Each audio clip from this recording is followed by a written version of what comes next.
Students welcome to Smart Knowledge. So प्यारे बच्चों, आज की जो वीडियो है उसमें हम डिस्कस करने वाले हैं common annual school examination for class 9 subject रहेगा साइंस। बहुत ही इंपॉर्टेंट प्रैक्टिस पेपर है, ज़रूर वीडियो को एंड तक देखिएगा, ठीक है। काफ़ी फ्रूटफुल रहेगा आपके लिए, काफ़ी इंपॉर्टेंट क्वेश्चंस इसमें कवर की गई है।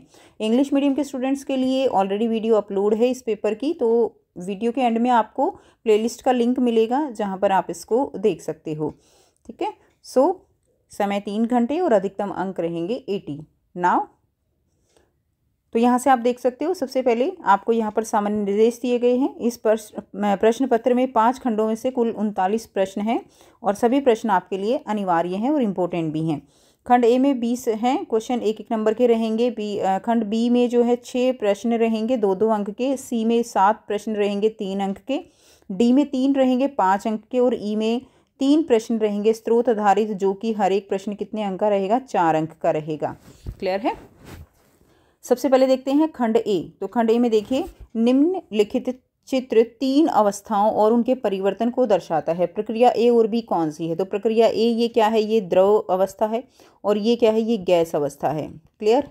तो इसमें आपको ए और बी बताना है। तो द्रव से गैस में बदलने की प्रक्रिया क्या कहलाती है? वाष्पीकरण कहलाती है। क्लियर। और गैस से द्रव में वापस बदलने की प्रक्रिया संघनन कहलाती है। तो ये हमारा आंसर क्या रहेगा, सी जो है हमारा राइट आंसर हो जाएगा। अगला है, किस कोशिका अंग को कोशिका का ऊर्जा गृह कहा जाता है? तो कौन सा कोशिका अंग है जिसको कोशिका का ऊर्जा गृह कहा जाएगा? गोल्जी उपकण, राइबोसोम, प्लास्टिड और माइटोकॉन्ड्रिया। Very easy. माइटोकॉन्ड्रिया को जो है कोशिका का ऊर्जा घर कहा जाता है। और माइटोकॉन्ड्रिया में जो एनर्जी स्टोर होती है that is in the form of ATP. ATP की फुल फॉर्म आपको पता होनी चाहिए, एडिनोसिन ट्राइफॉस्फेट। यदि कोई वस्तु विराम अवस्था से गति शुरू करती है तो उसके त्वरण के बारे में क्या कहा जा सकता है? तो अगर कोई वस्तु जो है 0 से गति पकड़ती है, गति शुरू करती है, तो त्वरण कैसा होगा? पॉजिटिव होगा, क्योंकि जो गति है वो इसमें पॉजिटिव है। क्लियर है। तो पॉजिटिव होगा तो इसका मतलब सकारात्मक रूप से वो जो आप कह सकते हो वस्तु है वो त्वरित होगी। अगला है, गलत जोड़े का चयन करना है। तो इसमें देखिए, पीली क्रांति दलहन, हरित क्रांति अनाज उत्पादन के साथ होती है, ठीक है। नीली क्रांति मछली उत्पादन के साथ होती है और श्वेत क्रांति जो है वो दुग्ध उत्पादन से रिलेट करती है। लेकिन जो पीली क्रांति है वो दलहन उत्पादन नहीं है, पीली क्रांति वो तेल उत्पादन के साथ मैच करती है। क्लियर। तो हमारा आंसर यहाँ पे इनकरेक्ट पेयर क्या हो जाएगा, गलत जोड़ा ए हो जाएगा, पीली क्रांति। नेक्स्ट देखिए, स्क्लेरेनकाइमा की कोशिका भित्ति पर कौन सा रसायन जमता है? तो स्क्लेरेनकाइमा की कोशिका भित्ति वो किससे बनी होती है? मेनली ये है। तो आंसर क्या रहेगा आपका, लिग्निन जो है यहाँ से आंसर हो जाएगा। जीवित कोशिकाओं की खोज किसने की? तो ए वे लीवनहुक ने जो है जीवित कोशिकाओं की खोज की। अगला प्रश्न है, फॉस्फेट आयन में कितने परमाणु होते हैं? तो PO4 3-। इसमें फॉस्फोरस 1, ऑक्सीजन कितने हैं? 4। टोटल कितने हो गए? 5 हो गई, ठीक है। 5 हो गई। अब कुछ बच्चे क्या सोचते हैं कि इस 3 नेगेटिव का क्या करें, जोड़ें या घटाएं? कोई 8 आंसर करेगा, कोई 2 आंसर निकालेगा। तो आपको इसका कुछ भी नहीं करना, इसको भूल जाना है। आपसे केवल परमाणु पूछे हैं और ये परमाणु में नहीं आता, ये इसका आवेश है। पूरे इस जो हमारे पास आयन है इसका आवेश है, ठीक है। और इस तरह से जब एक से ज़्यादा परमाणुओं पर आवेश होता है उसको बहु परमाणु आयन कहते हैं। ये भी बहुत इंपॉर्टेंट क्वेश्चन है, उसमें आप एग्जाम्पल भी ये दे सकते हो। तो यहाँ पे इसका कुछ नहीं करना, बस हमारा आंसर 5 हो जाएगा। जैसे अगर हम बताएं कार्बोनेट में कितने परमाणु होंगे, आप बताइए जल्दी से। तो कितने होंगे? 4 हो जाएंगे, 3 और 1 4 हो जाएंगे, 2 का हमने कुछ नहीं करना। नेक्स्ट देखिए, सरल स्थायी उत्तक का सही समूह कौन सा है? तो सरल स्थायी उत्तक कोलेनकाइमा, पैरेनकाइमा और स्क्लेरेनकाइमा हमारे क्या है? सरल स्थायी उत्तक हैं। एक मापन सिलेंडर में पानी के स्तर को धातु के घन को डुबोने से पहले और बाद में दर्शाया गया है। धातु के घन का आयतन क्या है? तो आयतन निकाल लेंगे। तो इसमें देखिए, यहाँ पे हमारा V1 कितना है? 40 है। और यहाँ पे V2 कितना है? फाइनल जो है आप या इनिशियल कह सकते हो, फाइनल कह सकते हो, या V1 V2 कह सकते हो। तो इसके अंदर कितना है? 60 है।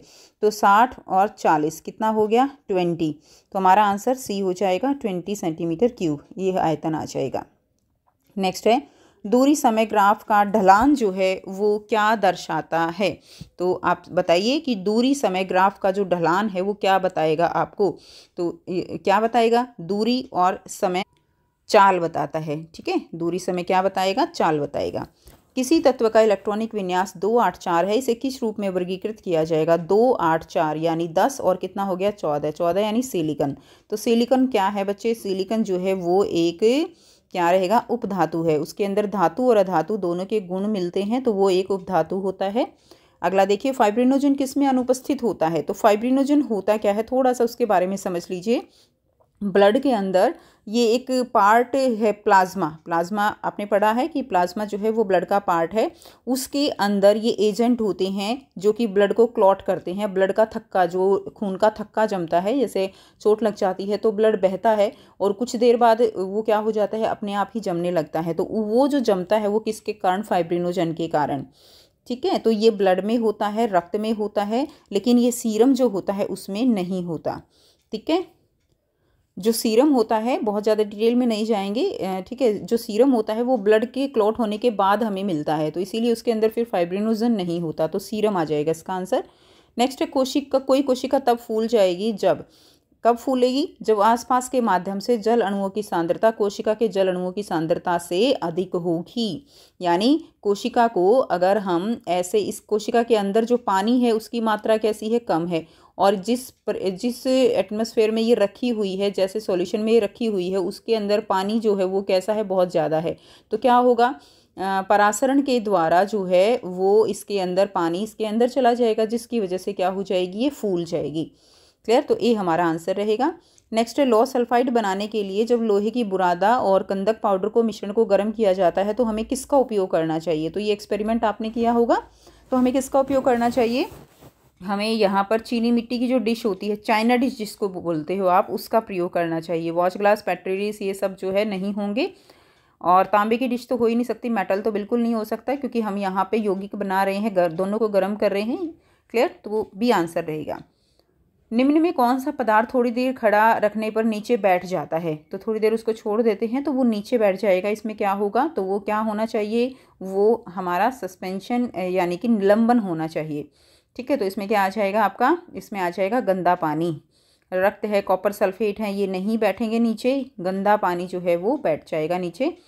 नेक्स्ट देखिए, प्रोटीन की आहार आवश्यकताएं कब बढ़ती हैं? तो वो कब बढ़ती हैं? पढ़ाई के दौरान, सुबह के दौरान, नींद के दौरान, स्तनपान के दौरान जो है वो प्रोटीन की जो आवश्यकताएं हैं वो बढ़ जाती हैं।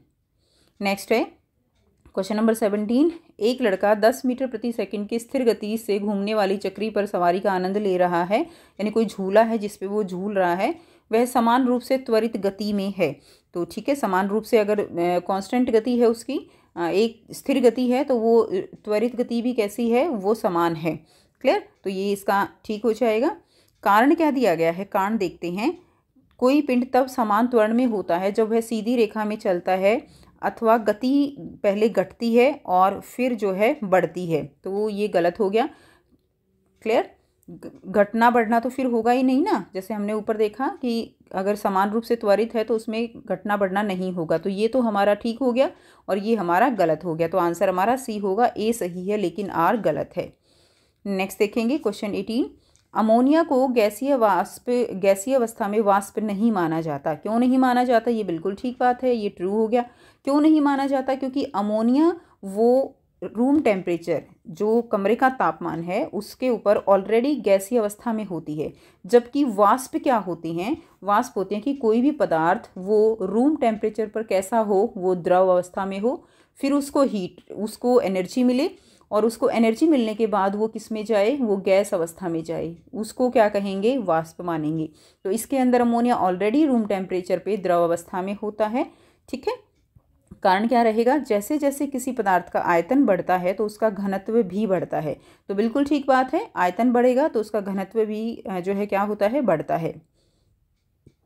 ये जो स्टेटमेंट दी गई है ये हमारी गलत हो जाएगी। जैसे जैसे किसी पदार्थ का आयतन बढ़ता है उसका घनत्व बढ़ता है। देखिए डेंसिटी क्या होती है, घनत्व क्या होता है, मास अपॉन वॉल्यूम। ठीक है, तो यहाँ पे द्रव्यमान बटे में आयतन, अगर आयतन बढ़ेगा तो घनत्व क्या होगा, जो घनत्व है वो घटेगा, एक दूसरे के इन्वर्सली प्रोपोर्शनल हैं, तो ये क्या हो जाएगा, गलत हो जाएगा। तो ए हमारा सही है और आर हमारा गलत है, तो इसका आंसर भी हमारा सी हो जाएगा। ठीक है, नेक्स्ट देखिए, अधिकरण जो दिया गया है, विभाजी उत्तक एक दूसरे से सटे होते हैं और उनके बीच अंतर कोशिकीय स्थान जो है वो नहीं होता। तो ये ठीक है कि इसके बीच में स्थान नहीं होता, उनमें बहुत कम या कोई रिक्तिकाएं जो है वो नहीं होती हैं। तो ये स्टेटमेंट भी ठीक है कि उनमें बहुत कम या रिक्तिकाएं कम होती हैं। क्लियर, तो इसीलिए दोनों ही स्टेटमेंट ठीक है, लेकिन इसका ये प्रॉपर रीज़न नहीं है, इसलिए हमारा आंसर बी हो जाएगा। नेक्स्ट क्वेश्चन देखेंगे। क्वेश्चन नंबर 20 है, किसी तत्व की संयोजकता को उन इलेक्ट्रॉनों की संख्या के रूप में परिभाषित किया जाता है जो उसके परमाणु द्वारा किसी रासायनिक संयोजन में खोए, प्राप्त किए या साझा किए जाते हैं।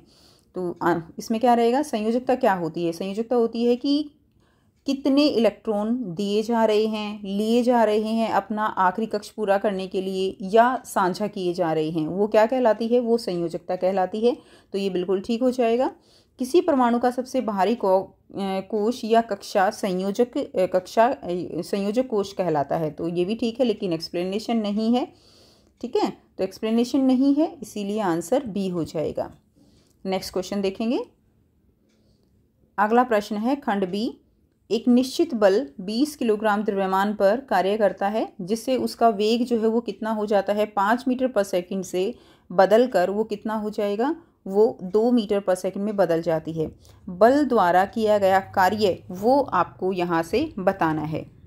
तो यहाँ पे आप देखेंगे कि 5 से बदलकर 2 हो रहा है। इसका मतलब क्या हुआ कि आपका आंसर किस में आएगा, नेगेटिव में आएगा। क्लियर है, क्योंकि कम हो रहा है यहाँ पे, तो इसीलिए इसमें हम फॉर्मूला जो है वो लगा देंगे। अब इसमें देखिए, जो वर्क डन निकालना है हमें, डब्ल्यू निकालना है, तो आप यहीं से देख लेंगे।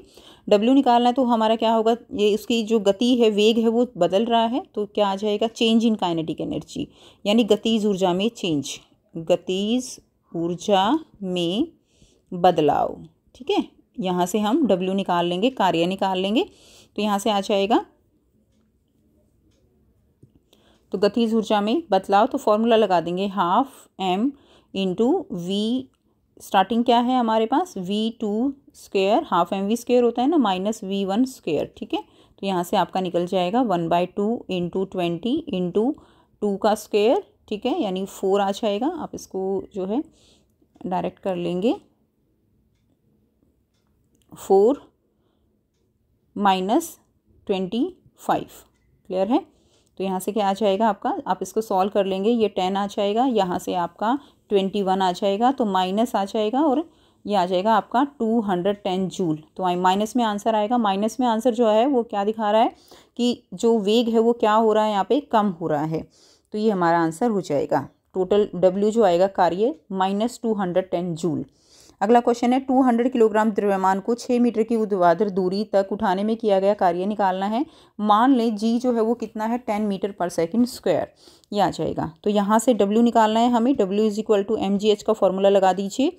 M कितना दिया गया है, 200 किलोग्राम, और यहाँ पे G कितना है, 10, और H कितना है, 6, तो आंसर आ जाएगा 12,000 जूल। ये आंसर आ जाएगा, mgh का फॉर्मूला लगा दीजिए।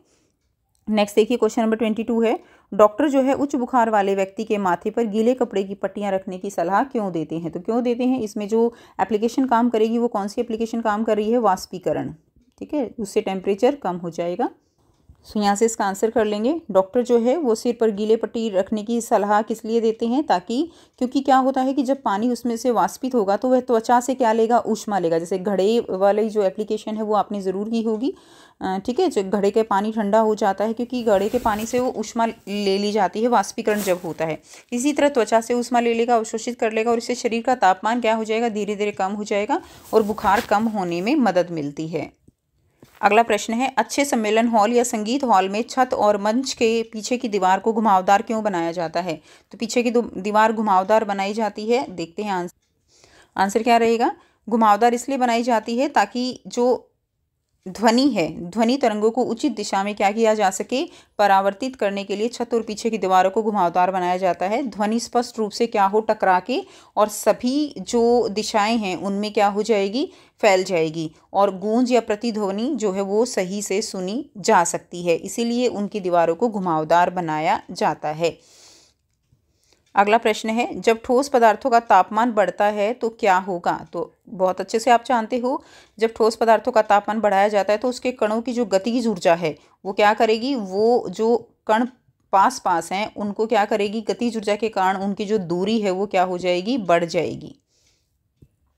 जब ठोस पदार्थों का तापमान बढ़ता है तो अणुओं की गति बढ़ जाती है और वे अधिक कंपन करने लगते हैं। इससे ठोस पदार्थ फैलते हैं और अत्यधिक तापमान बढ़ने पर वे पिघल जाते हैं और किस में बदल जाएंगे, तरल में बदल जाएंगे। पास पास जो कण हैं वो दूर दूर बदल के किस में बदल जाएगा, द्रव अवस्था में बदल जाएंगे।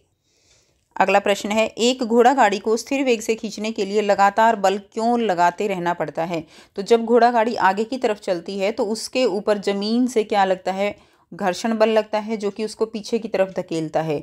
तो इसीलिए घोड़ा गाड़ी को जो है उसको जो घोड़ा है उसको लगातार उसके ऊपर बल लगाना पड़ता है ताकि जो घर्षण बल लग रहा है उसको कम किया जा सके और बल के द्वारा गाड़ी को आगे धकेला जा सके। तो आंसर रहेगा, देखिए घोड़ा गाड़ी को लगातार खींचने के लिए एक बल जो है लगाता है, क्योंकि सड़क की सतह और पहियों के बीच घर्षण होता है जो गति को धीमा करने का प्रयास करता है। यदि घोड़ा बल लगाना बंद कर दे तो घर्षण के कारण गाड़ी क्या होगी, धीरे धीरे रुक जाएगी। इसलिए घोड़े को गति बनाए रखने के लिए निरंतर बल लगाना पड़ता है। अगला प्रश्न है, अथवा में दिया गया है 1 किलोग्राम पत्थर 20 मीटर प्रति सेकंड की वेग से किसी जमी हुई झील की सतह पर फेंका जाता है और 50 मीटर की दूरी तय करने के बाद वो रुक जाता है। पत्थर और बर्फ के बीच घर्षण बल क्या होगा? तो आपको यहाँ पे उसका द्रव्यमान दिया गया है 1 किलोग्राम, ठीक है, वेग दिया गया है 20 मीटर प्रति सेकेंड और इससे वो फेंका जाता है और 50 मीटर यानी दूरी दी गई है, 50 मीटर की दूरी तय करने के बाद वो रुकता है। तो जब वो रुकता है तो उसके ऊपर कितना घर्षण बल काम कर रहा है ये आपको बताना है। तो आंसर निकालेंगे। देखिए यहाँ से आप देखेंगे पत्थर का द्रव्यमान कितना है 1 किलोग्राम, वेग कितना है 20 मीटर प्रति सेकंड, अंतिम वेग कितना है, वो रुक जाता है तो अंतिम वेग 0 हो जाएगा, दूरी 50 मीटर है। यहाँ से हम फॉर्मूला लगा देंगे F = ma। यहाँ से a निकालने के लिए हमारे पास फॉर्मूला होता है v² - u² = 2as। a निकालेंगे तो क्या होगा, यहाँ से 2s नीचे आ जाएगा, तो बस हमने डायरेक्ट ये यहाँ पे a की वैल्यू पुट कर दी है।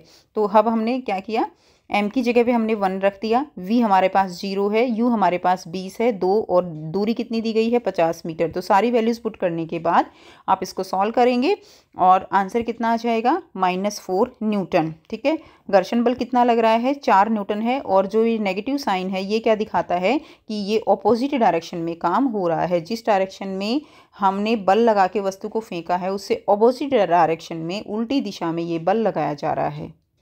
अगला प्रश्न है, उस स्पीसीज का नाम बताइए जिसमें एक प्रोटॉन और एक इलेक्ट्रॉन हो, एक प्रोटॉन और 2 इलेक्ट्रॉन हो।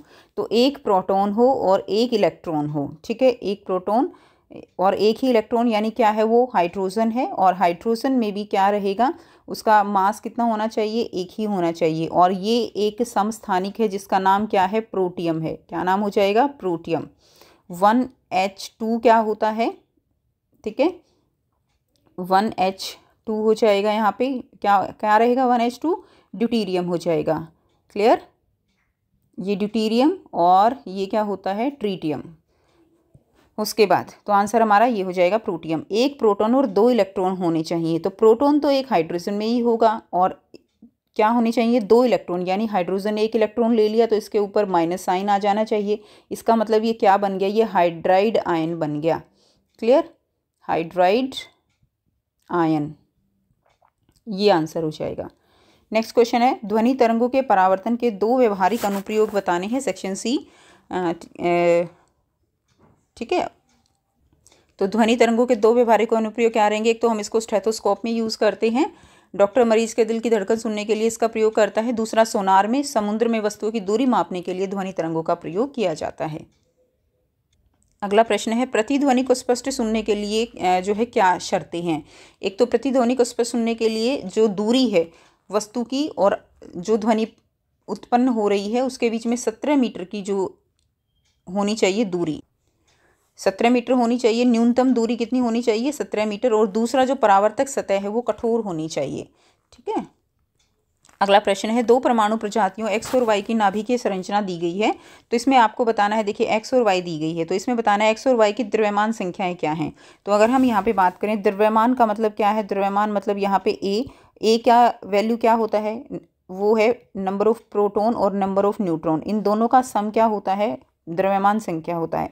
अब x है जिसका प्रोटॉन नंबर 6 है, यानी उसका परमाणु क्रमांक 6 है, और न्यूट्रॉन उसमें कितने हैं, 6 हैं, तो 6 और 6 कितने हो गए, 12, यानी उसकी परमाणु जो द्रव्यमान है वो कितना है, 12 है। इसी तरह y के अंदर भी क्या होगा, 6 तो उसका परमाणु क्रमांक है क्योंकि प्रोटॉन की संख्या 6 है, और परमाणु भार जो हो जाएगा इसका, द्रव्यमान संख्या जो होगी इसकी, वो कितना होगा, 8 और 6 14 हो जाएगा। क्लियर। अब इन दोनों प्रजातियों के बीच क्या संबंध है, तो संबंध क्या है, ये एक दूसरे के क्या है, समस्थानिक हैं, दोनों ही समस्थानिक है क्योंकि परमाणु संख्या समान है और परमाणु भार जो है वो अलग अलग है।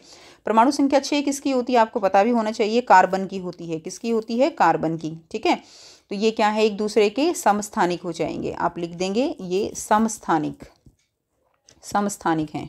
क्लियर। अगला प्रश्न रहेगा क्वेश्चन नंबर 29। देखिए, निम्नलिखित स्थितियों में कौन सी संभव है, प्रत्येक के लिए एक उदाहरण दें। एक वस्तु जो एक नियत त्वरण के साथ चल रही है लेकिन उसका वेग शून्य होना चाहिए, यानी वस्तु जो है वो नियत त्वरण के साथ चल रही है लेकिन उसका वेग वो क्या हो, वो शून्य हो। तो जब कोई वस्तु ऊपर से नीचे गिराई जाती है तो उस समय वो एक त्वरण के साथ आ रही होती है लेकिन उसका वेग क्या होता है, शून्य होता है। और दूसरा, एक वस्तु जो किसी दिशा में चल रही हो लेकिन उसका त्वरण जो है वो लंबवत दिशा में हो। तो आइए इसका आंसर समझते हैं। यहाँ से आप करेंगे, एक वस्तु जो नियत त्वरण से चल रही है तो यह स्थिति तब होती है जब कोई वस्तु जो है वो ऊर्ध्वाधर दिशा में ऊपर फेंकी जाती है।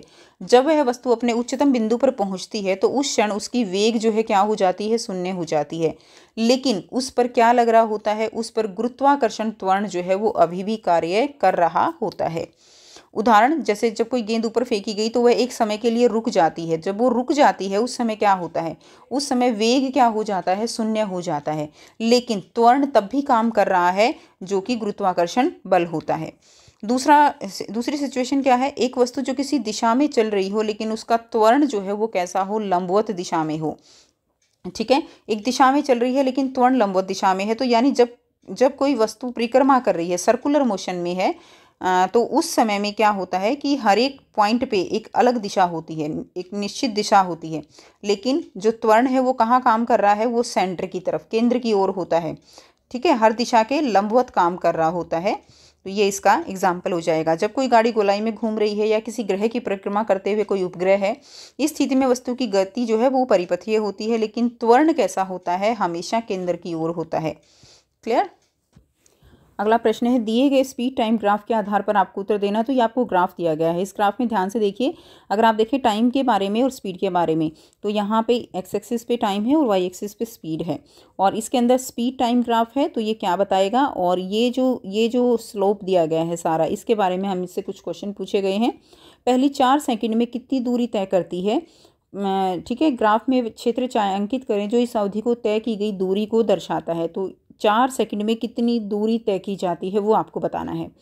अगर हम बात करें 4 सेकंड में, तो यहाँ से लेकर और यहाँ तक हमें इतने का यहाँ पर क्या निकालना है, टोटल जो दूरी है वो निकालनी है इतने की। तो इसको छायांकित हमने कर दिया, अब हमें निकालनी है इसकी दूरी। तो उसके लिए हम क्या करेंगे, उसके लिए देखिए बहुत सिंपल सी बात यहाँ पे क्या है कि हम देखते हैं ग्राफ में कि ये जो कितने बॉक्स जो है वो यहाँ पे कवर किए गए हैं, टोटल जो ये वर्ग हैं कितने कवर किए गए हैं। तो अगर आप यहाँ से इनको काउंट करेंगे, जैसे कि अगर हम पूरे कितने हैं, ये यहाँ से लेकर ऐसे ये पूरे काउंट कर लीजिए। क्लियर है। और फिर ये ऐसे आप सारे काउंट कर लीजिए जो पूरे वाले हैं, कंप्लीट वर्ग हैं। तो कंप्लीट वर्ग मिलेंगे आपको यहाँ पे 56। अब यहाँ पे अगर आप ध्यान से देखेंगे तो ये जो हाफ हैं, 1 2 3 4 5 6, ये 7 8 9 10 11 और 12, ये लाइन ऐसे कर्व में जा रही है ना। तो टोटल हाफ कितने हैं यहाँ पे, 12 हैं। तो 12, और अगर 12 को 2 से भाग करेंगे तो वो पूरे हो जाएंगे ना। तो कितना आ गया, 6 आ गया। तो यहाँ से कितने हो गए, 62 वर्ग हो जाएंगे। क्लियर। अब हमें 62 वर्ग का यहाँ पर अगर हम निकाल देंगे तो हमें क्या मिल जाएगा, यहाँ से दूरी मिल जाएगी। अब हम क्या करते हैं, हम एक वर्ग का निकाल लेते हैं पहले दूरी। एक वर्ग कितना एरिया कवर कर रहा है यहाँ पे, तो एक वर्ग का एरिया हम देखेंगे। तो अगर हम देखें, देखिए ये 2 में कितने वर्ग हैं, अगर आप टाइम के अकॉर्डिंग देखिए, ध्यान से देखिए यहाँ से क्लियर करके, टाइम के अकॉर्डिंग टाइम एक्सिस पे देखिए, 1 2 3 4 5, यानी 5 वर्ग वो किसके बराबर हैं, वो 2 सेकंड के बराबर हैं। एक वर्ग किसके बराबर होगा, 2/5 के। ये तो हो गया हमारा, यहाँ से क्या निकल गया, टाइम के अकॉर्डिंग निकल गया। अब अगर हम स्पीड देखें तो 1 2 3 यानी 3 वर्ग जो है वो किसके बराबर हैं, वो 2 के बराबर हैं, 2 मीटर के बराबर हैं, 2 मीटर पर सेकंड के बराबर हैं। ठीक है, 1 वर्ग किसके बराबर होगा, 2/3 मीटर पर सेकंड। ये हमारी यहाँ से क्या निकल आई, स्पीड निकल आई। अब हमें निकालना क्या है, स्पीड क्या होती है, डिस्टेंस अपॉन टाइम, दूरी बटे समय। हमें निकालनी है दूरी, तो क्या हो जाएगा, d बराबर है s इंटू टी। क्लियर, तो हम यहाँ से 1 का निकाल सकते हैं। तो हमारे यहाँ से d कितना आ गया, d देखिए कितना आ गया, 2/5 गुणा में 2/3 कितना आ गया, 4/15। 4/15 मीटर हमारा यहाँ से 1 वर्ग की दूरी आ गई। 1 वर्ग जो इतना एरिया कवर कर रहा है उसकी कुल दूरी आ गई। हमें निकालनी कितने की है, 62 की। तो हमारी पूरी जो ये दूरी है ये निकल आएगी। तो 62 मल्टीप्लाइड बाय 4/15, यहाँ से आपका आंसर जो आएगा दैट इज़ 248 डिवाइडेड बाय कितना आ गया, 15। तो आंसर आ जाएगा 16.53 मीटर। तो 4 सेकंड में टोटल 16.53 मीटर जो है इतना एरिया यहाँ पे कवर होगा। इतनी दूरी कवर की है उसने 4 सेकंड में। क्लियर, तो ये था कंप्लीट आंसर। आई होप बच्चे आपको ये आंसर जो है पूरा समझ में आ गया है। फिर भी अगर डाउट लगे तो एक बार दोबारा से इसको देख लीजिएगा। ठीक है, अब यहाँ पे ये ए पॉइंट है, ये बी पॉइंट है, थोड़ा सा यहाँ पे क्लियर नहीं है। उसके बाद अगला क्वेश्चन है, ग्राफ का कौन सा भाग कार की समान गति को दर्शाता है। तो यहाँ से समान गति देखिए कौन सी है, ए से बी तक जो है कोई भी चेंज नहीं है। तो यहाँ पे ए से बी समान गति हो जाएगी। तो आंसर आ जाएगा ए टू बी या ए से बी। क्लियर, नेक्स्ट देखिए, एक रेलवे स्टेशन पर एक यात्री अपने सामान को ट्रेन तक ले जाने के लिए कुली को नियुक्त करता है। जब कुली अपना काम पूरा कर लेता है तो वो अपने मेहनताने का मांग करता है, लेकिन यात्री उसे पैसे देने से इनकार कर देता है और कहता है कि उसने कोई भी कार्य नहीं किया। क्लियर, तो उसने कोई भी कार्य नहीं किया। क्या यात्री का कहना सही है? तो यात्री कह तो ठीक रहा है, साइंस के अकॉर्डिंग तो बिल्कुल ठीक कह रहा है कि उसने जो है कोई काम नहीं किया, लेकिन एक सोशल वैल्यू के अकॉर्डिंग वो ठीक नहीं कह रहा है। तो इसका आंसर देखेंगे, यात्री द्वारा कौन से मूल्य प्रदर्शित नहीं किए गए। और एक ऐसा दैनिक जीवन का उदाहरण देना है जब आप थक जाते हैं फिर भी कोई कार्य नहीं किया, ऐसा कहा जाता है। तो यहाँ से इसका आंसर देखिए, यात्री क्यों कह रहा है। तो हमने पढ़ा है, अगर आपने पढ़ा हो चैप्टर में, तो W = F × D × cos theta होता है। अब जब कार्य कुली ने सामान कहाँ रखा है, सिर पर रखा हुआ है। क्लियर, और गति कैसे है उसकी, आगे की तरफ है। एंगल कितना बना, 90 डिग्री का बन जाता है। तो यहाँ से जो डिस्प्लेसमेंट है यानी जो विस्थापन है वो कितना हो जाता है, वो 0 हो जाता है। क्लियर, कोस में जब 90 की वैल्यू रखोगे तो विस्थापन 0 हो गया। यानी काम करने के लिए दोनों चीज़ें होनी चाहिए, बल भी लगना चाहिए और साथ में क्या होना चाहिए, उसके अंदर विस्थापन भी होना चाहिए। लेकिन यहाँ पे विस्थापन नहीं हो रहा, इसीलिए टोटल काम क्या हो जाता है, 0 हो जाता है। क्लियर, तो इसीलिए व्यवहारिक रूप से कुली ने मेहनत की है, ऊर्जा खर्च की है, तो उसकी सेवा के लिए उसे भुगतान तो मिलना चाहिए। वैसे उसने साइंस के अकॉर्डिंग, भौतिकी के अकॉर्डिंग उसने काम नहीं किया। तो यात्री द्वारा कौन से मूल्य प्रदर्शित नहीं किए गए, ये आपको बताना है। तो उसने जो है ईमानदारी, परिश्रम का सम्मान, नैतिकता का पालन नहीं किया। कुली का मेहनताना को नकारना एक अनैतिक कृत्य है जिसमें सम्मान, दयालुता, न्याय जैसी मूल्यों की कमी दिखती है। अब आपको बताना है एक ऐसा उदाहरण जब आप थक जाते हैं और फिर भी आप काम नहीं करते। तो जब कोई व्यक्ति दीवार पर धक्का लगाता है लेकिन दीवार हिलती नहीं है, तो भले ही वह बहुत थक जाए लेकिन उसने कोई कार्य नहीं किया, क्योंकि उसमें विस्थापन हुआ ही नहीं, दीवार सरकी ही नहीं, तो काम नहीं हुआ। क्लियर, या किसी भारी वस्तु को केवल पकड़े रहना है, थकान तो महसूस होगी क्योंकि एनर्जी तो लग रही है, लेकिन काम नहीं होगा। अगला प्रश्न है 31, 360 मीटर प्रति सेकंड की गति से चल रही एक गोली लकड़ी के एक टुकड़े से टकराती है। गोली का द्रव्यमान 2 ग्राम है। द्रव्यमान कितना है, 2 ग्राम। वो गति कितनी है उसकी, 360 मीटर प्रति सेकंड। यह गोली लकड़ी में 10 सेंटीमीटर अंदर तक प्रवेश कर जाती है, टकराती है। ये लकड़ी है, 10 सेंटीमीटर अंदर तक, कितने 10 सेंटीमीटर अंदर तक गोली घुस जाती है। दूरी जो है उसने इतनी तय करी है, 10 सेंटीमीटर। तो अब आपको बताना है गोली को रुकने में लगने वाला समय जो है आपको बताना है, और लकड़ी द्वारा गोली पर लगाया गया औसत त्वरण बल, औसत ऋणात्मक त्वरण बल ज्ञात करें। यानी जब इसके ऊपर फोर्स लगाया गया, लकड़ी जो गोली है उसने लकड़ी के ऊपर फोर्स लगाया, तो लकड़ी ने भी तो फोर्स लगाया होगा, तो वो जो उल्टा बल है, ऋणात्मक बल है, वो आपको बताना है। और गोली को रुकने में लगने वाला समय आपको बताना है। तो यहाँ से इसका आंसर सॉल्व करेंगे। देखिए अंतिम वेग क्या है हमारा 0, क्योंकि गोली क्या हो गई, रुक गई। गोली का द्रव्यमान m कितना है 2 ग्राम, यानी हमने इसको किलोग्राम में बदल लिया तो 0.002 किलोग्राम आ जाएगा। विस्थापन कितना है हमारे पास 10 सेंटीमीटर यानी 0.1 मीटर, हमने इसको चेंज कर लिया। ठीक है, अब हमें ऋणात्मक त्वरण बल निकालना है, तो हम यहाँ पे इक्वेशन लगा देंगे v² = u² + 2as, क्योंकि हमें निकालने क्या है, हमें यहाँ से a की वैल्यू निकालनी है, बाकी चीज़ें हमारे पास हैं। v0 है, u 360 दी हुई है, s जो है वो हमें कितनी दी गई है 0.1। तो यहाँ से हमने सारी वैल्यू पुट कर दी, तो आप कैलकुलेशन कर लेंगे, आंसर हमारा यहाँ से आ जाएगा। यहाँ से आपका a की वैल्यू निकल जाएगी। ठीक है, a हमारा कितना आया -648,000 मीटर/सेकंड²। त्वरण आ गया। अब बल कैसे निकालना होता है, F = m × a। ठीक हो गया, F कितना है, F तो हमें निकालना है ना, तो m हमारे पास कितना है 0.002 किलोग्राम। a हमने यहाँ से निकाल लिया, वैल्यू पुट कर दीजिए, आंसर आ जाएगा -1296 न्यूटन। अब ये माइनस क्या दिखाता है कि ये जो बल लगाया है ये उल्टा बल है, जो कि लकड़ी के द्वारा लगाया गया है गोली पे। ठीक है, ये आंसर आ जाएगा। उसके बाद अगला जो पॉइंट है कि गोली को रुकने में कितना समय लगेगा वो हमें बताना है। तो समीकरण से हम लगा देंगे v = u + at, क्योंकि हमें क्या निकालना है, टाइम निकालना है।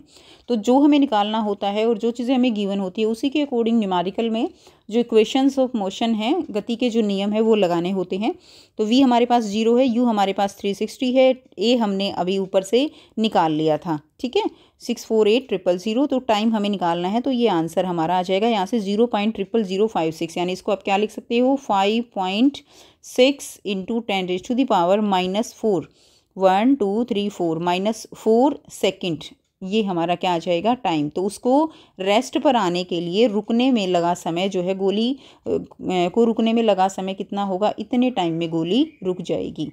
ठीक है, नेक्स्ट देखिए अगला प्रश्न है, पादप कोशिका और जंतु कोशिका में आपको अंतर बताना है। यहाँ से आप दोनों में अंतर कर सकते हो। कोशिका भित्ति जो है, जो पादप कोशिका है उसके अंदर कोशिका भित्ति किसकी बनी होती है, ये हो जाएगी पादप कोशिका। ठीक है, और ये हो जाएगी जंतु कोशिका। तो पादप कोशिका में कोशिका भित्ति सेलुलोज की बनी होती है, जबकि इसके अंदर कोशिका भित्ति क्या होती है, अनुपस्थित होती है। इसमें प्लास्टिड उपस्थित होते हैं, जबकि जंतु कोशिका में अनुपस्थित होते हैं। आकार जो है इसमें आयताकार या अधिक चौकोर होता है, जबकि ये अनियमित और गोल होती है। इसके अंदर रिक्तिका बड़ी होती है और केंद्र में स्थित होती हैं। इसमें अनुपस्थित होती हैं, लेकिन अगर होती भी हैं तो छोटी होती हैं। इसमें लाइसोसोम जो है वो दुर्लभ या अनुपस्थित होता है, लाइसोसोम नहीं होते, जबकि इसमें अधिक संख्या में होते हैं। तो ये अंतर आप यहाँ से कर लेंगे। अगला प्रश्न है, खुरदरी एवं मृदु अंतद्रव्य जालिका में अंतर बताना है, और अंतद्रव्य जालिका झिल्ली निर्माण में कैसे सहायक होता है। यहाँ से आंसर करेंगे। खुरदरी अंतद्रव्य जालिका में राइबोसोम उपस्थित होते हैं, जबकि मृदु में अनुपस्थित होते हैं। कार्य क्या रहेंगे, देखो अगर राइबोसोम प्रेजेंट हैं तो यानी प्रोटीन बनाएगा, और इसमें राइबोसोम प्रेजेंट नहीं है तो इसमें क्या होता है, जो प्रोटीन है वो नहीं बनता, लेकिन ये लिपिड और स्टेरॉइड्स बनाता है। इसमें स्थान क्या होता है, खुरदरी वो नाभिक के पास होती हैं, जबकि जो मृदु होती हैं वो लगभग कोशिका झिल्ली के पास होती हैं। ठीक है, ये अंतर रहेगा। अब ये झिल्ली निर्माण में कैसे सहायक है, जो झिल्ली बनती है वो किसकी बनती है, वो प्रोटीन की होती है और लिपिड्स की होती है। क्लियर, तो इसीलिए अब लिपिड कौन बना रहा है, SCR बना रहा है, और प्रोटीन कौन बना रहा है, RER बना रहा है, इसीलिए ये जो है झिल्ली निर्माण में सहायक होते हैं। तो ये इसका आंसर हो जाएगा। अगला प्रश्न है, मानव शरीर में पाई जाने वाली विभिन्न प्रकार की मांसपेशियों के स्पष्ट जो है लेबल युक्त चित्र आपको बनाने हैं। तो बच्चे यहाँ से आप इसका आंसर करेंगे। बहुत ही इंपॉर्टेंट क्वेश्चन रहता है ये डायग्राम का, तो इसको आप ज़रूर से प्रैक्टिस कीजिएगा बहुत अच्छे से। ठीक है, तो इनको अच्छे से आपको प्रैक्टिस करना है। ये स्केलेटल हो जाएगी, स्मूथ हो जाएगी, और ये हृदय पेशियाँ हो जाएंगी। देखेंगे नेक्स्ट, देखिए क्या दिया गया है। क्वेश्चन नंबर 34 है, चंद्रमा पर किसी भी व्यक्ति का भार पृथ्वी पर उसके भार के लगभग 1/6 गुना होता है। यदि कोई व्यक्ति पृथ्वी पर 15 किलोग्राम भार उठा सकता है, तो वही बल लगाकर वह चंद्रमा पर अधिकतम भार कितना उठा सकता है। तो यानी अगर पृथ्वी पर भार जो है जितना भी होगा किसी भी वस्तु, किसी भी व्यक्ति का, चंद्रमा पर वो उसका कितना हो जाएगा, उसका वो 1/6 रहेगा, यानी 6 गुना कम होगा। अब अगर व्यक्ति पृथ्वी पर 15 किलोग्राम भार उठा सकता है, उतने ही बल से वो चंद्रमा पर कितना भार उठा सकेगा, यानी 15 का क्या हो जाएगा, 6 गुना भार उठा सकेगा, है ना। क्योंकि जो गुरुत्वाकर्षण है वो 1/6 टाइम जो है क्या है, कम है। तो यानी कितना भार उठा सकेगा वो, 6 गुना अधिक भार उठा सकेगा। तो आप लिख सकते हो 6 गुना अधिक भार उठा सकेगा, ऐसे करके इसका आंसर लिख दीजिएगा। और 15 गुना में 6 कितना आ जाएगा, 90 किलोग्राम भार वो उठा सकता है। ठीक हो गया। अगला क्वेश्चन देखिए, एक 49 मीटर ऊंची चट्टान से एक व्यक्ति एक पत्थर को गिराता है। 49 मीटर ऊंची चट्टान है और ऊपर से वो एक पत्थर को नीचे गिराता है। ठीक हो गया। 1 सेकंड बाद वह दूसरा पत्थर फेंकता है। अब वो 1 ही सेकंड रुकता है, ज़्यादा नहीं रुकता। 1 सेकंड बाद वो क्या करता है, दूसरा पत्थर फेंकता है। दोनों पत्थर एक साथ ज़मीन पर गिरते हैं। पता करें कि दूसरे पत्थर को किस वेग से फेंका गया था। तो आपको ये बताना है कि जो ये दूसरा पत्थर फेंका गया 1 सेकंड के बाद वाला, तो उसमें जो है कितने वेग से वो नीचे गिराया गया है। तो ये न्यूमेरिकल हमें करना है। तो आंसर करेंगे तो सबसे पहले हम क्या करेंगे, हम जो दूसरा पत्थर है उसका प्रारंभिक वेग ज्ञात करेंगे। ठीक है, तो सबसे पहले हम ये काम करेंगे यहाँ पे। तो इसमें देखिए चट्टान की ऊंचाई कितनी दी हुई है, 49 मीटर। गुरुत्वाकर्षण बल कितना है, 9.8। तो आप इसको 10 मीटर पर सेकंड स्क्वायर के से भी लेके कर सकते हो सॉल्व, कोई ज़्यादा फर्क नहीं पड़ने वाला, बस कैलकुलेशन थोड़ा ईजी हो जाती है। पेपर में भी आप अगर 9 पॉइंट दिया है तो ही 9.8 यूज़ करना, अदरवाइज 10 से आप कर सकते हो। पहला पत्थर मुक्त रूप से गिराया गया जबकि दूसरा पत्थर 1 सेकंड बाद फेंका गया। क्लियर हो गया। पहले पत्थर के गिरने का समय ज्ञात करना है। तो समय क्या रहेगा हमारा, h = ½ GT²। ये हम लगा देंगे यहाँ पे।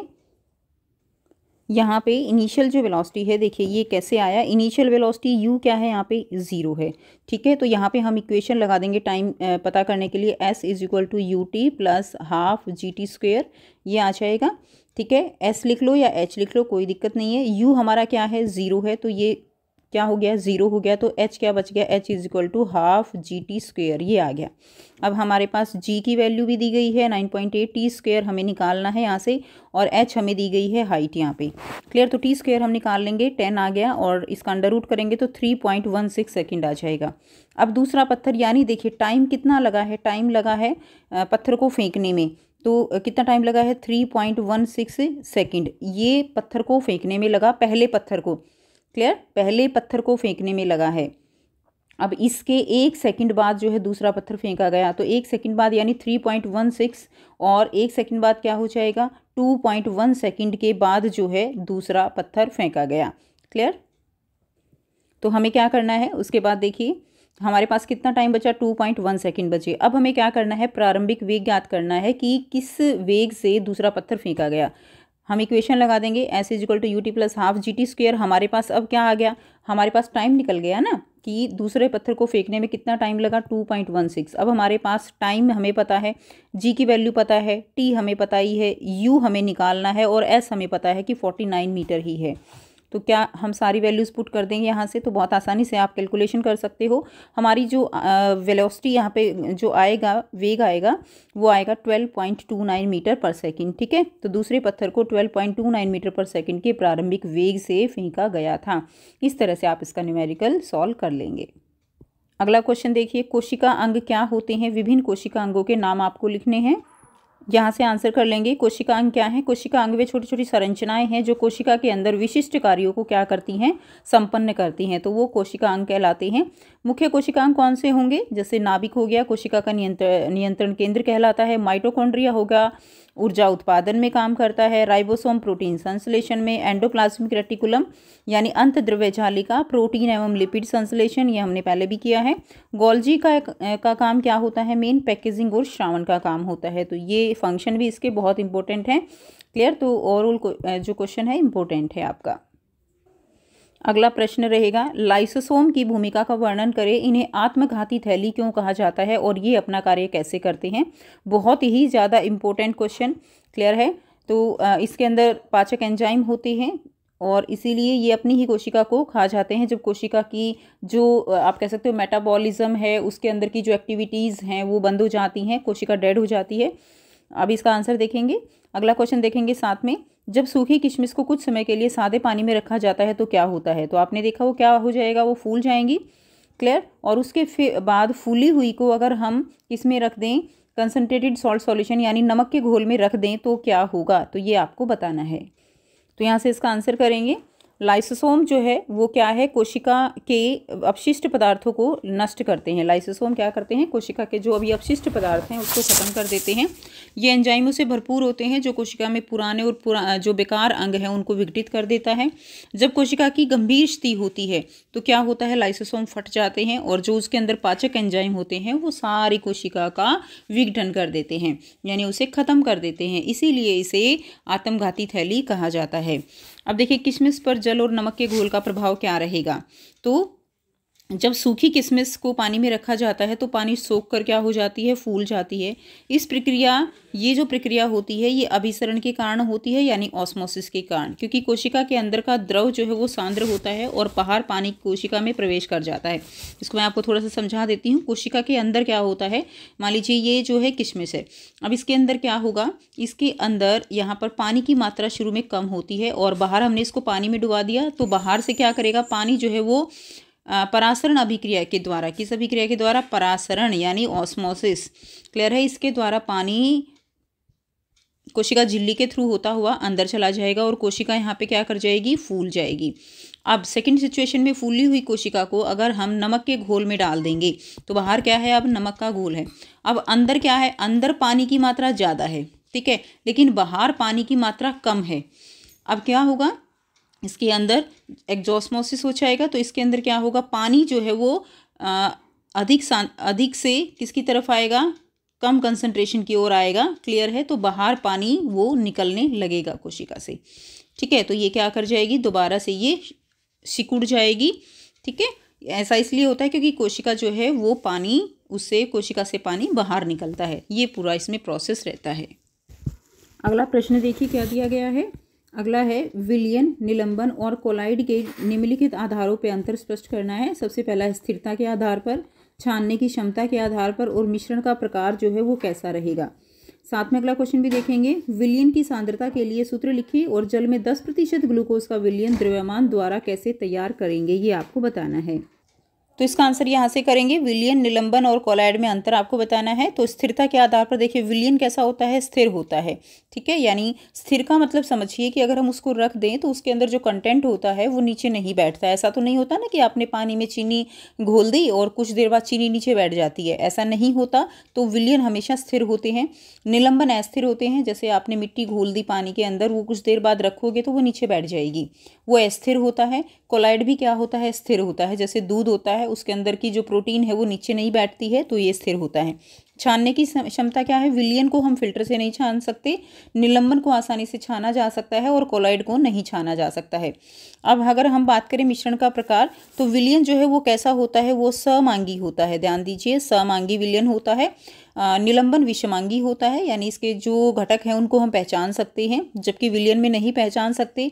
और कोलाइड भी कैसा होता है, विषमांगी होता है, दिखता है समांगी। ध्यान दीजिएगा, दिखता समांगी है। दूध आपको लगेगा कि सारा जो घटक है वो एक जैसे घुले हुए हैं, लेकिन ऐसा नहीं होता, ठीक है। तो ये भी विषमांगी होता है। नेक्स्ट क्वेश्चन है कि विलयन की सांद्रता का सूत्र क्या होता है। तो विलयन की सांद्रता कैसे निकालते हैं हम निकालेंगे उसके लिए विलेय का जो है द्रव्यमान, ठीक है।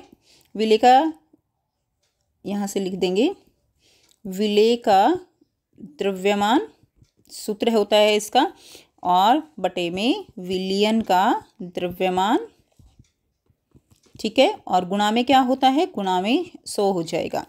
अब है कि आपको 10% ग्लूकोज का विलयन तैयार करना है, क्लियर। 10%, इसका मतलब क्या है कि आप क्या करेंगे, आप जो है 10 ग्राम क्या ले लेंगे, 10 ग्राम ग्लूकोज ले लेंगे। सबसे पहले क्या करते हैं, हमें पूरा 10% है, यानी 100 में 10 क्या है, ग्लूकोज है।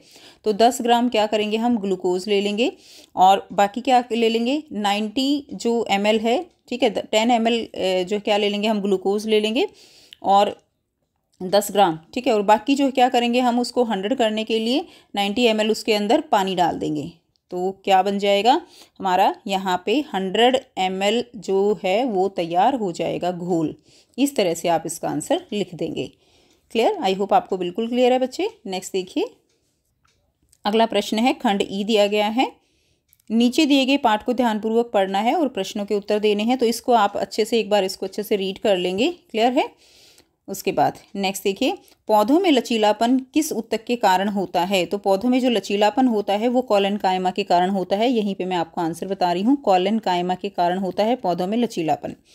नेक्स्ट देखिए, क्या एरन कायमा यांत्रिक सहारा प्रदान करता है।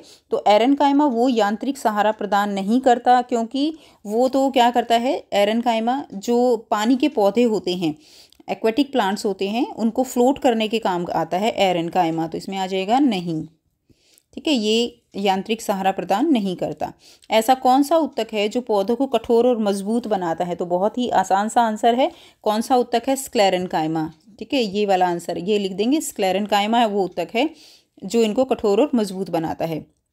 नेक्स्ट देखिए, क्या सिरस्थ और अंत्यस्थानीय विभजो ऊतक स्थायी ऊतक होते हैं। तो नहीं, ये स्थायी नहीं होते हैं। क्लियर है, ये टेम्परेरी ऊतक होते हैं, स्थायी नहीं होते, अस्थायी होते हैं। तो बहुत ही आसान सा था ये। अगला क्वेश्चन है, इसमें आप इसको पढ़ लेंगे। इसमें आपको ये डाटा दिया गया है, ट्यूबल्स 46%, टैंक 3%, कैनल्स जो है वो 24% है, अदर सोर्सेज 11 और अदर वेल्स जो है वो 16%। क्वेश्चन है, सबसे सामान्य सिंचाई का स्रोत कौन सा है। तो कौन सा है, इसमें ट्यूबल्स जो है वो सबसे सामान्य सिंचाई का स्रोत है। ठीक है, तो इसमें आप लिख देंगे कि जो सबसे सामान्य स्रोत रहेगा वो क्या रहेगा, ट्यूबल। क्लियर है। नेक्स्ट है, सिंचाई के विभिन्न स्रोतों के नाम बताइए। तो सिंचाई के विभिन्न स्रोत कौन कौन से हो जाएंगे।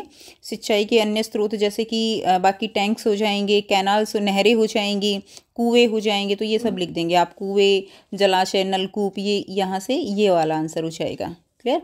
उसके बाद नेक्स्ट देखिए, सबसे कम उपयोग किए जाने वाला सिंचाई का स्रोत कौन सा है। तो टैंक जो है वो क्या है, सबसे कम उपयोग में लाए जाने वाले हैं। अन्य सिंचाई के स्रोत कौन से हैं। अन्य सिंचाई के स्रोत हो जाएंगे जैसे वर्षा जल संग्रहण, लिख सकते हो आप, वर्षा जल संग्रहण। ठीक है, ये आप लिख सकते हो। नेक्स्ट क्वेश्चन देखेंगे, अगला है, इसमें क्वेश्चन को आप अच्छे से ध्यान से पढ़ लेंगे। ये मिश्रण के बारे में और मिश्र धातु के बारे में, उसके बारे में दिया गया है। तो यहाँ से जल शर्करा विलयन में विलेय और विलायक की आपको पहचान करनी है। तो विलेय और विलायक, विलेय क्या होता है, विलेय होता है जो कम मात्रा में होता है। क्लियर, जैसे पानी में चीनी आपने डिजोल्व करी तो पानी क्या है, विलायक है, और चीनी क्या है, विलेय है। और विलायक क्या होता है, अधिक मात्रा वाला, अधिक मात्रा। ठीक है, तो जल और शर्करा में विलेय और विलायक बताना है आपको। तो जल शर्करा में विलेय क्या हो जाएगा, यहाँ पे शर्करा हो जाएगी, और विलायक क्या हो जाएगा, विलायक जो है वो जल हो जाएगा। ठीक है, शुद्ध पदार्थ विलयन में कणों का आकार कितना होता है। तो विलयन में कणों का आकार कितना होता है, 1 नैनोमीटर से नीचे। ठीक है, 1 नैनोमीटर से कम, ऐसे लिख दीजिए, 1 नैनोमीटर से कम होता है। नेक्स्ट है, मिश्र धातु का क्या अर्थ है। मिश्र धातु क्या, कौन सी धातुएं होती हैं, 2 या 2 से मिश्र धातु, 2 या 2 से अधिक धातुओं या एक धातु या एक धातु का मिश्रण होती है, और उन्हें भौतिक विधियों द्वारा उनके घटकों में विभाजित नहीं किया जा सकता। तो ये इसका आंसर हो जाएगा, मिश्र धातु। ठीक है, ये रह गया। शुद्ध पदार्थ क्या होता है। शुद्ध पदार्थ क्या होगा, एक ही प्रकार के जो अणु या तत्वों से बना होता है वो शुद्ध पदार्थ कहलाता है। क्लियर, यानी एक ही प्रकार के अणु या तत्व होते हैं। उदाहरण लिख सकते हो आप, आयरन, ये एक ही प्रकार का जो है तत्व हो जाएंगे। और अगर अणुओं की बात करें तो जैसे पानी हो गया, कार्बन डाइऑक्साइड हो गया, ठीक है, ऑक्सीजन हो गया, तो ये सब क्या होंगे, एक ही प्रकार के हैं। तो ये क्या है, these are the pure substances, यानी शुद्ध पदार्थ इन्हें कहते हैं। तो ये था कंप्लीट पेपर। आई होप सभी बच्चों को सारे क्वेश्चंस क्लियर हैं। अगर कोई भी डाउट हो तो बच्चे आप पूछ सकते हो। अगर वीडियो अच्छी लगी तो वीडियो को ज़रूर से लाइक कीजिए, शेयर कीजिए और चैनल को कीजिए सब्सक्राइब। मिलते हैं आपसे नेक्स्ट वीडियो में। Till then take care, bye bye and best of luck for your exam.